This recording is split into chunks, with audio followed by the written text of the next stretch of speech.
Yes, amanya nga bwe engineer Peter okuva mu Semblad Construction Company ne Semblad Media. Semblad Media gwe mukutu okukulaga emirimu egikolebwa aba Semblad Construction Company. Awo ku simu yo woli oba ku TV yo wotulabira imanya Semblad Media ye kuletera ekifaananyi n'eddoboozi ly'owulira. So subscribe, share our video tusobole okubanga ebaweereza kubanga ebatuusaako emirimu gyonna egifa mu Semblad Construction Company. Yes, olunaku lwaleero mbaletedde ki? Olunaku lwaleero ngenda kuba njogera oba nga ndisikasinga okuwayalinga ennyumba ogissaamu amasannyalaze kye twandise electrical installation. Era ennyumba yaffe eno it is a 3-bedroom house. Yeah, 3-bedroom house. Abagala 3-bedroom house zirina plans ez'enjawulo. So ennyumba yaffe eno wemba ngibannyonnyodde ebigirimu eyina ebisenge bisatu mbagambye master bedroom ng'eri self contained. So ekyo nababuulira kye kitegeeza we ngamba self contained kitegeeza erimu ekinaabiro ne toilet. Omuntu wayingira mu kisenge kye buli kimu kiggwera omwo kye master bedroom. Kati eyina n'ekinaabiro ekirala era nakyo kiri mu toy. Ekyo kiri universal. Bino ebisenge bibiri yabiwa washroom emu nti ava mu kisenge kiri n'ava mu kino bonna bakozesa ekinaabiro kye kimu. Okay, so kyekyo n'ekinaabiro ekyo mubeeramu ka toilet kano ak'okutuulako ne showering area oba omuntu wanaabira. So ewalala mulimu ekiyungu, mulimu dining, mulimu seating, kuliko shade ey'emaaso ne shade ey'emabega. Shade ey'emabega eri ku kiyungu. Neno dining eriko ka shade ng'emugiraba awo mu maaso. So ye ennyumba ebigirimu gye tuyituumye 3-bedroom house. Kati ffe Semblad Construction twagidde ku level ya kugiwayalinga giteekamu masannyalaze. Ennyumba eno oli yandibuzizza size yaayo tugibale fuuti 38 ku 32. Oba omulala gyali musanga ng'agikoze 3:4. Then omuntu yandibuuza kirala etuula ku pooti yenkana ki? Pooti katubale okutandika ku fuuti 5 ku 5. Naye nga ffe 3-bedroom tulikomendinganya ati 5 ku 10, 100/50 ebeera eri suite B.O.Q. Naye 50/50 egendako naye kusinziira nti y'amaka ogenda kuba ng'ali ewantu nga wafunda. So nabagamba ku nyumba kuliko stage nyingi nnyo oba phases nyingi. Esooka foundation to wall plate, roofing, ne tujja pipe work ow'amasannyalaze n'ow'amazzi, ne tujja ku plastering, ne tujja ku painting, ne tujja ku tiling, ne tujja ku compound designing n'ebirala. So kati ffe tukusangidde kwe tutandikira oba woba otuwadde nti kati ngenda bbawo amasannyalaze nga tukola, ngenda bbawo ku roofinga nga tukola, wabula singa kiri abamu kye mwogera nti nandikuwadde naye atwedde natandika dda nedda. Kuba we kijja mu kuzimba ennyumba buli phase ebeerako bakafulu baayo. Buli phase tinandikuwadde roofing naye nyinayo omuntu wange gwe mmanyi akola ki? Nyinayo omuntu wange ye mu roofing muzibu nnyo nga ye gwe yeekakasa. Nagamba nandikuwadde amasannyalaze naye nyinayo engineer wange ow'amasannyalaze ajja kunkolera. So kati ffe Semblad Construction kati ate awo bonna ffe tubayina. Nti ekijja ku masannyalaze weebali nga bo awo bategeerawo nnyo. Wekijja ku roofing abo weebali bategeerawo nnyo. Wekijja ku langi okusiiga langi abo tubayina. Kyekyenjawulo nti buli department yonna tuba tuziina. So kyekyenjawulo kye tulina ku bayinginiya abalala bano bamuntu kinnoomu. So kati tuli ku level y'amasannyalaze. Biki byenjagala obenga onootinga mu vidiyo eno oba mu summary eby'obugenda otegeera kwe kijja mu kwayalinga ennyumba eyenkana bwet oba ey'ebisenge bwe biti. Ebikulu ennyo ekirala kutegeera material agenda okukozesebwa. Oli omuntu alime ate kulimba nnyo. Wano oba obirabyeko oba obiwuliddeko era naawe osobola obbiwandiika.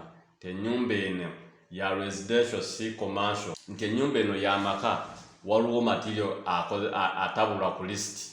Kati material gwe twetaaga wano ajja singenda mwogerako otegeere nti weba wayalinga ennyumba twetaaga cables, twetaaga junction box, twetaaga cooker unit, twetaaga cooker connector, twetaaga kitchen sockets, twetaaga switches, main switch, cables, cable clips, automatic light system, single cable of 1.5 mm, draw tape, insulation tape, armored cables, adaptable box, cement.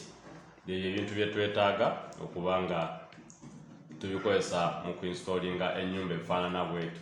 Njogedde wali ku kitchen socket, cooker connector, kuba tulinamu ekiyungu. Naye wano in summary, sitaddeko toto yabyo nti cables twetaaga weziti, nti kitchen twetaaga, nti switches twetaaga weziti. Nedda. Nze nkuwadde wano toto era ojja kalabaawo.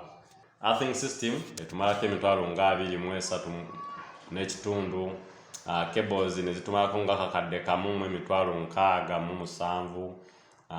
JB junction box ne tumalako emitwalo nga 21. Cooker unit ya mitwalo nga 7.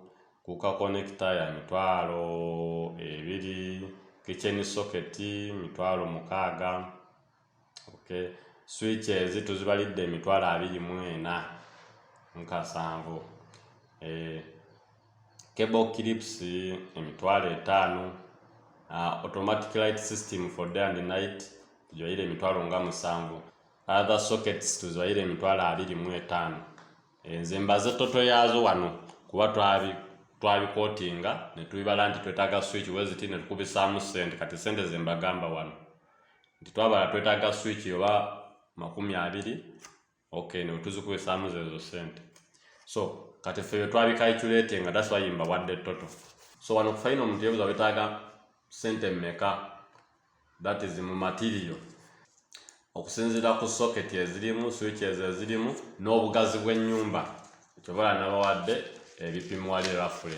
Ennyumba yo tejja kubeera nga 3 bedroom ngeri ku foot erimu foot 45 kwa 48, olowooze nti sente zigenda kuba zezimu kuba kyotegeeza cables zigenda kweyongeramu. So kati toto yaffe ya material nga tugase wano, ndimu mbiyisiza mu summary. Bwabyagala ng'oli serious sobola okujja mu inbox.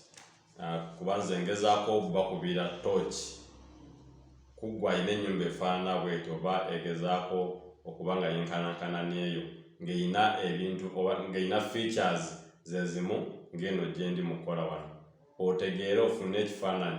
So material waffe wano mu toto tuba tuli mu $3,34,000. Okwo tekuliiko labor, tekuliiko za labor, oyo material cost. Nze always gwentera obbawa wano, gwentera obbawa. Kati level endala gyotalina kwerabira ano era gye wandyetaaze okumanya yebeera ey'okusabira amasannyalaze. Wali level esooka ebewedde ey'okuinstallinga, that is to connect nze taddemu socket, switches ne tukola ne earthing. Kuba bano abawumeme okujja ku site y'okuwa amasannyalaze basobola kusindika surveyor waabwe. Surveyor eyo biki ebimuleeta ku site. Umeme application eyo process nayo weeri. Waliwo express nti ogaagala mu wiiki emu okujjako n'eri eri endala ey'okulinda. N'olinda paka bo we balijja. Neffe mmosi tusinga okwerako ennyo abasinga okujja era basaba express. Eyagamba ati sikantekemu akasente naye nga amasannyalaze gazze. Akatalekeka wekijja mu kweyalinga ennyumba yo oba ennyumba yonna ogiteekamu amasannyalaze. Material ono ow'amasannyalaze tukimanyi bulungi oba mukimanyi bulungi, alimu fake n'atali fake. Olw'ensonga nti kampani nnyingi nnyo ezikola material ono ow'amasannyalaze. Gwe manyi omuntu agenda okukubalira, suubira okukubalira material owa poor quality oba owa bbeeyi ey'owansi. Kifo kya cable gyayandiguze $2,000 waliyo ekebe ey'omutwalo ekitundu oba ey'emitwalo 2, naye nga cable ennungi yandibadde ya $3,000.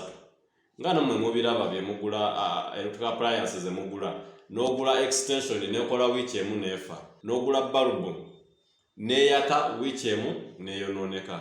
Kati gw'onawulira price gye njogedde wano eya material, oli nga yakubalidde endala nga ye eriko wansiko, kuba tumanyi oli yabalidde ku material wa quality ki.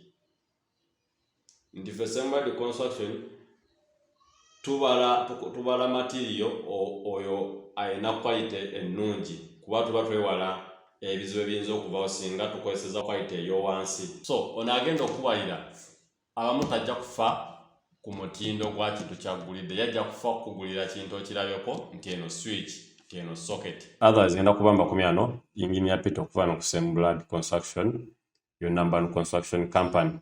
So services zaffe zeezo, buli kintu kyonna ekikwatagana n'okuzimba Semblad Construction tuba tukikwasaganya.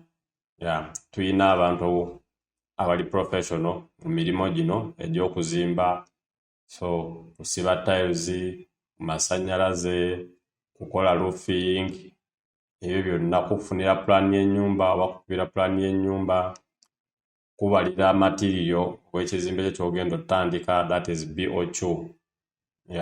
Tuzikola zonna nga tutandise ne kyetuyita site inspection.